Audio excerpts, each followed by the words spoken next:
بسم اللہ الرحمن الرحیم۔ قرب قیامت کا سب سے بڑا فتنہ فتنہ دجال۔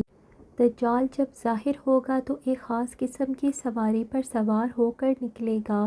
اس کی سواری کس طرح کی قوت کی ہوگی اور کیا دجال کی سواری کا تعلق آج کل کے جدید دور سے ہے؟ ہماری دیکھنے والوں سے گزارش ہے کہ ہماری ویڈیو کو لائک اور ہمارے چینل کو سبسکرائب کریں۔ دجال امت مسلمہ کے لیے سب سے عظیم فتنہ قرار دیا گیا ہے۔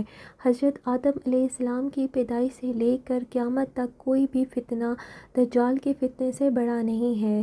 دجال کے بارے میں ہمارے پاس جو قابل اعتماد ذرائع ہیں وہ نبی کریم صلی اللہ علیہ وسلم کی احادیث مبارکہ ہیں، جن کی روشنی میں ہم یہ جان سکتے ہیں کہ دجال کے پاس کس طرح کی قوتیں ہوں گی اور ان شیطانی قوتوں سے دجال کس طرح کی تباہی مچا سکتا ہے۔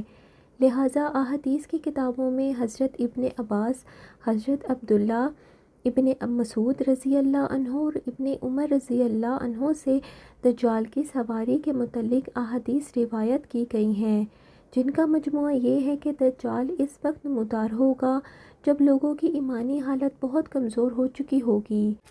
دجال دنیا میں 40 دن گھومے گا۔ ان 40 دنوں میں ایک دن ایک سال کے برابر ہوگا اور ایک دن ایک مہینے کے برابر ہوگا، جبکہ ایک دن ایک ہفتے کے برابر اور بقیہ ایام معمول کے مطابق ہوں گے۔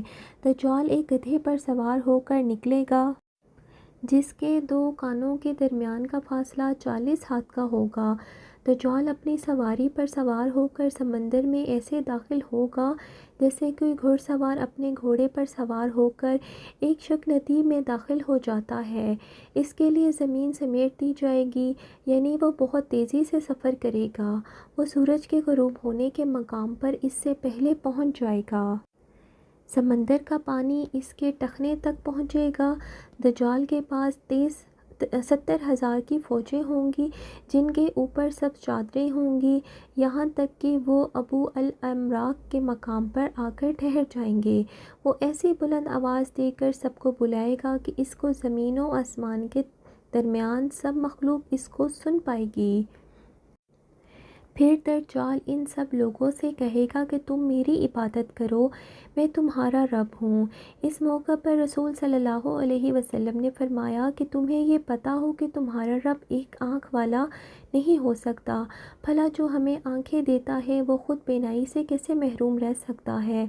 اس بدبخت دجال کے ماتھے پر کافر لکھا ہوگا جسے صرف مومن ہی پڑھ سکیں گے اور وہ اسے پہچان لیں گے۔ دجال اپنے گدھے پر سوار ہو کر ساری دنیا میں گھومے گا۔ زمین کا کوئی میدانی، صحرائی، پہاڑی علاقہ ایسا نہ ہوگا جس پر وہ نہ جائے۔ مکہ مکرمہ اور مدینہ منورہ میں وہ داخل نہ ہو سکے گا۔ اللہ تعالیٰ ان دونوں جگہوں کو فرشتوں کے ذریعے حفاظت فرمائیں گے۔ دجال جب وہاں داخل ہونا چاہے گا تو فرشتے اس کا رخ پھیر دیں گے۔ یہ ایک عظیم الشان پیشن گوئی ہے جس میں دجال کی عجیب و غریب سواری کی طرف اشارہ ہے جو آخری زمانے میں ظاہر ہوگا۔ ان احادیث کی بنا پر یہودی گدھے کی تعظیم کرتے ہیں اور وہ اپنی خفیہ عبادات میں گدھے کو بھی شامل کرتے ہیں۔ بعض لوگوں کا یہ بھی کہنا ہے کہ خفیہ طور پر یہودی گدھے کو اٹھا کر بیت المقدس میں لے جاتے ہیں، جہاں مختلف رسومات کے مطابق اس گدھے کو سجایا جاتا ہے۔ اور کچھ علماء کے مطابق دجال کی سواری کے لیے لفظ تابع یا جانور کا لفظ استعمال کیا گیا ہے اور وہ کسی بھی طرح کی سواری ہو سکتی ہے۔